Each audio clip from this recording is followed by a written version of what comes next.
The heavy suitcase dropped onto the front porch with a thud, the sound echoing in the unnerving silence.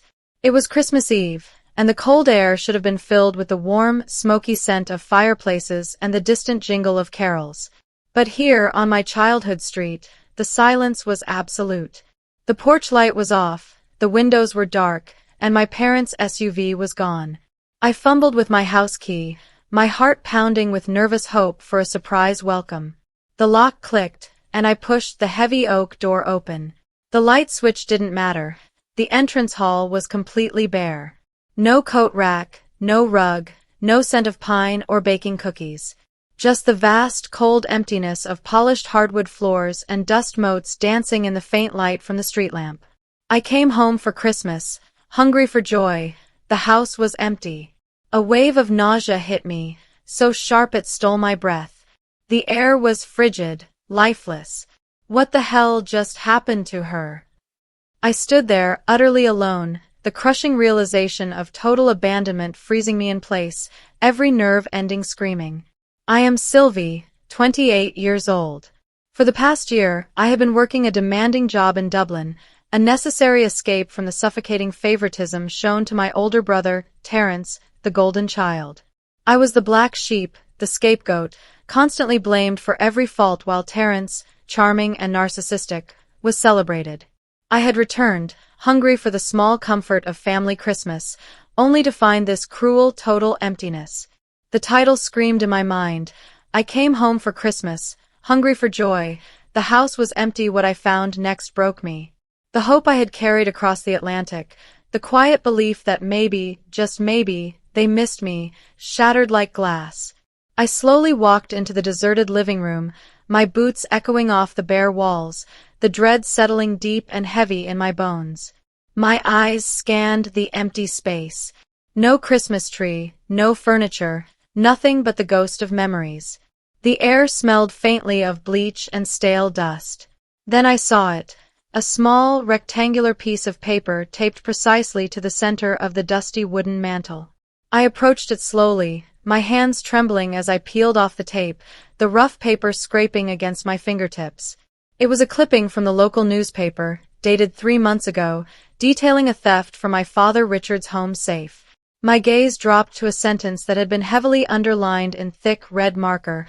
Police are investigating the possibility that the perpetrator was a family member with prior knowledge of the safe's location. The implication was clear, vicious, and utterly heartless. They hadn't just moved. They had framed me for theft and abandoned me for good. I crumpled the clipping in my fist.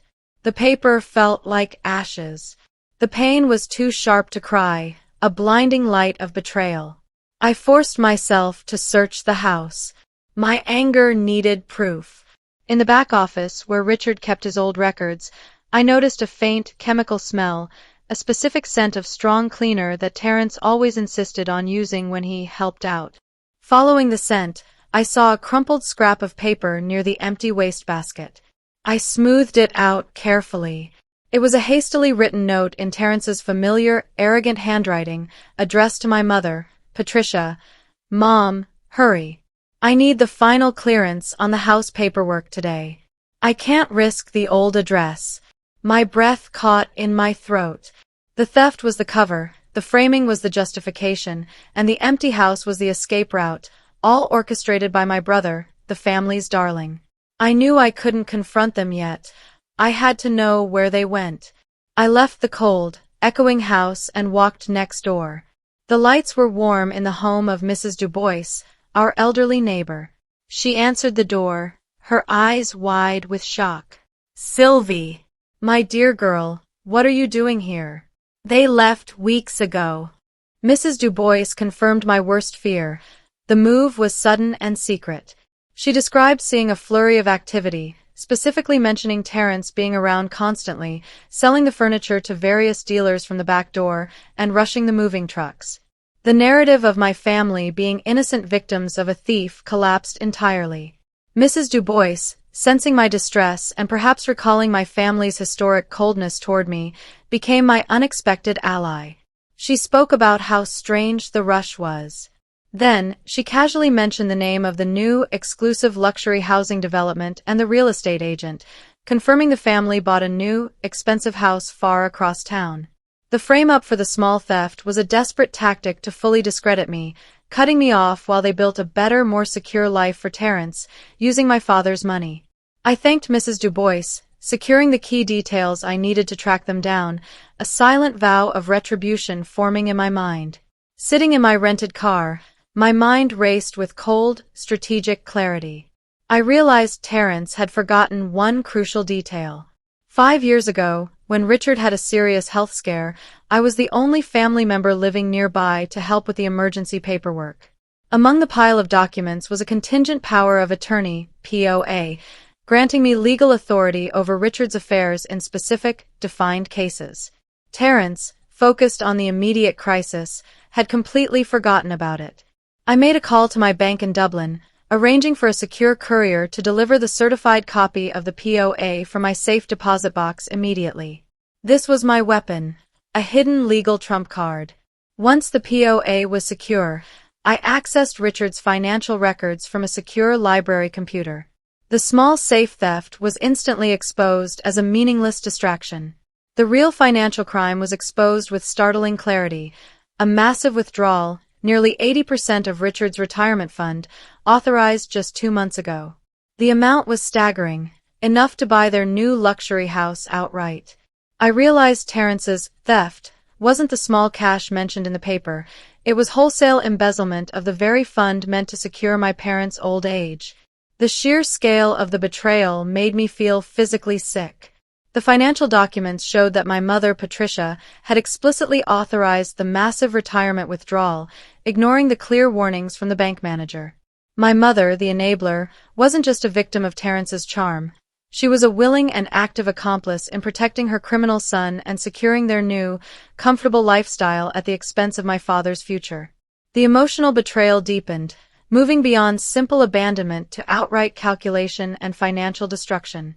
I used the considerable savings I earned during my year abroad to hire the best help money could buy, a forensic accountant to trace the embezzled funds and a sharp real estate lawyer. My revenge would be entirely legal, methodical, and financial, delivered with surgical precision. I spent 2 days setting up a bulletproof legal contingency, ensuring every step was documented and ethical. I was no longer the desperate girl looking for a Christmas hug. I was a strategist using my pain as a cold, sharp tool. I drove to the new luxury housing development, the GPS guiding me to the precise address Mrs. Dubois had provided. I drove slowly, observing the house. It was enormous, ostentatious, and lit up like a postcard, blindingly bright. Garlands draped the porch, and expensive, imported pine trees stood in every window. It was the physical symbol of their betrayal, bought and decorated with the wreckage of my father's savings and my own ruined reputation. I had to contain my emotions, knowing this symbol of their greed would soon be the instrument of their downfall. Working closely with my lawyer, I executed the final, most devastating move. Using my verified POA and the forensic evidence of the money trail, I filed a complex, ironclad legal document. This document transferred the deed of the family's new, expensive house into an irrevocable trust. I was the sole, non-removable trustee. Legally, they were now trespassers, living in a house owned by me, a fact Terence and Patricia had absolutely no knowledge of. The trap was sprung. The countdown began. I set the final, inescapable date, Christmas morning. I sent a certified letter to Richard, addressed to the new home, ensuring it would arrive on Christmas Eve. The letter was short, asking only for the return of the few boxes of deeply personal belongings I had left behind, a perfect, benign trigger for their deep-seated panic that their past might catch up to them. The call came almost immediately on Christmas Eve. It was Terence, his voice tight with barely contained fury, shaking with disbelief. "How did you get this address, Sylvie? You are harassing us. You know you're not welcome, you ungrateful thief." He launched into a gaslighting monologue about my instability and the need to protect the family from me. I remained calm, my voice like ice.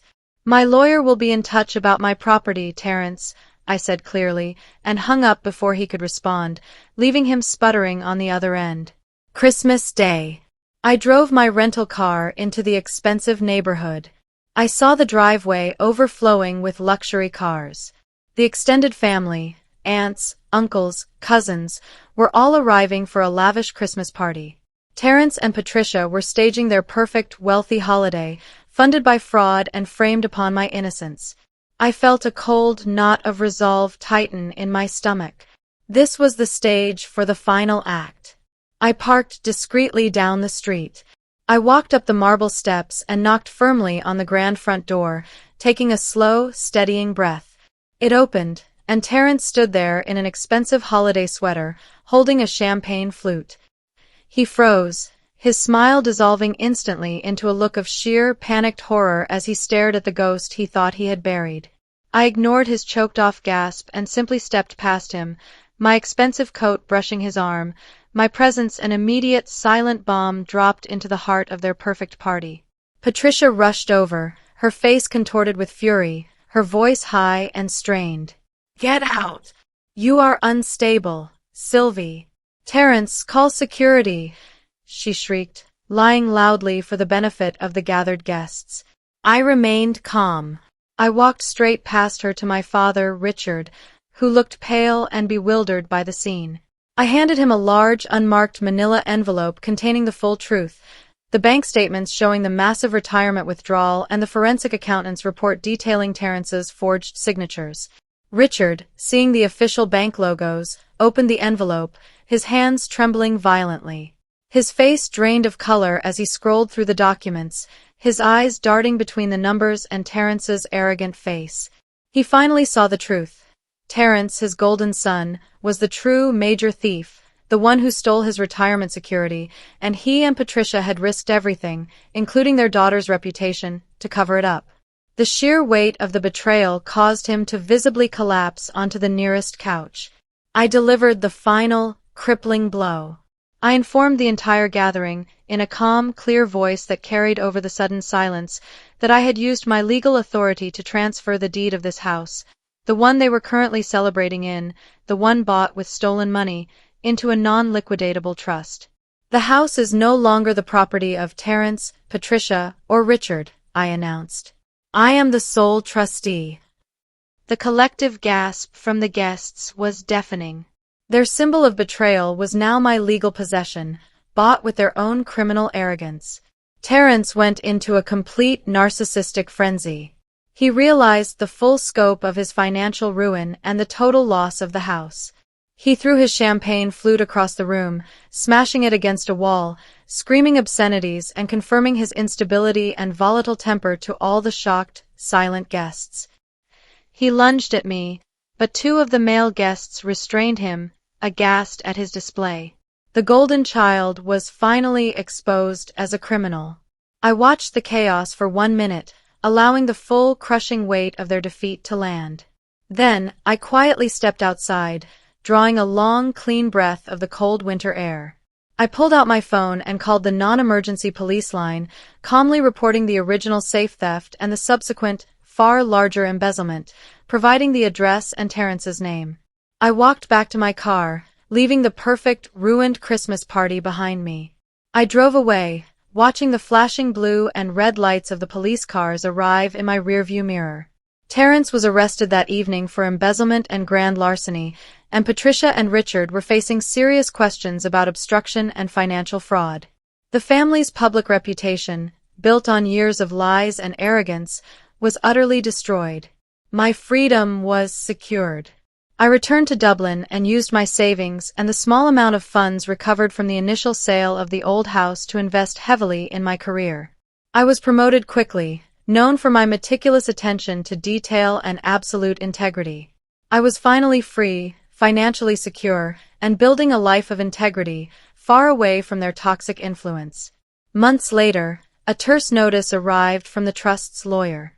Patricia and Richard, having liquidated their remaining assets to pay legal fees and fines, were now living in a small, rented apartment in a less than desirable part of town. The notice detailed their basic living expenses, rent, utilities, and modest food, and asked for approval to release funds from the trust, the equity of the new house, which was now being rented out, to pay the bills. The people who had abandoned me were now entirely dependent on my mercy. I read the request for funds, and the anger was finally gone, replaced by a quiet, absolute control. I signed the approval for their basic living costs, ensuring they had heat and food. I denied the requests for new car leases and frivolous items. I maintained control, not for spite, but for safety. I realized my worth was always my quiet integrity and intelligence, qualities they never valued. I achieved total, strategic victory and chose to live my life forward, never looking back at the empty, cold house of my past. If you've made it this far, you understand, respect is non-negotiable. My worth wasn't defined by Terrence's lies, my mother's betrayal, or who got the cozy seat by the fireplace. My story proves that silence can be a weapon, and strategic patience is power against those who use family ties to gaslight and discard you. If this resonated with you, if you've been framed, abandoned, or made to feel invisible by those you trust, share it.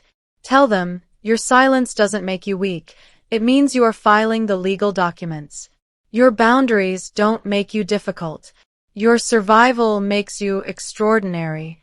Because the revolution happens when you decide to write your own ending. Your value was never in question. It was only ever waiting to be remembered. Have you ever had to reclaim your dignity from a family that betrayed you? Share your story in the comments below and don't forget to like and subscribe.